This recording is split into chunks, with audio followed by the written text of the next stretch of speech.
God almost certainly does not exist. But if it does, and it is all-knowing, meaning it knows everything that ever was, is, and ever will be, then it is responsible for all of the evil in the universe. Don't worry, I'll explain. So if you believe God exists, that means that you believe in a time where humans did not exist, because God had not yet created us. At that point in time, an all-knowing God would know for a fact that if it did create humans, they would be evil. Evil in air quotes because morality is actually subjective. So essentially his argument is that because God is foreknowledge, and because there's evil in the world, God is evil for allowing it, and therefore he can't exist.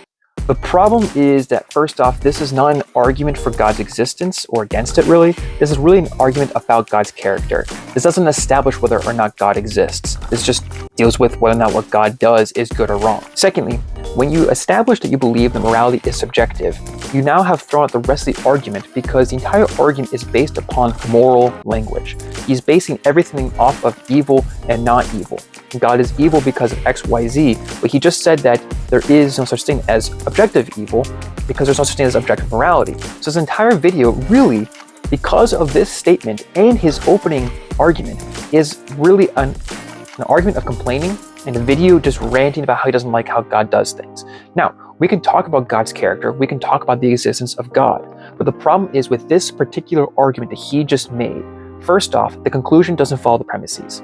Secondly, he's throwing morality out the window while still holding on to moral language. This is just an inconsistent argument and really is just a video ranting about why he doesn't like how God does things, even though he has not established why God could not have existed to begin with. Again, we can handle these other topics that he addresses, but this argument in its own little bubble falls apart because of the very problematic language that he uses throughout the entire video.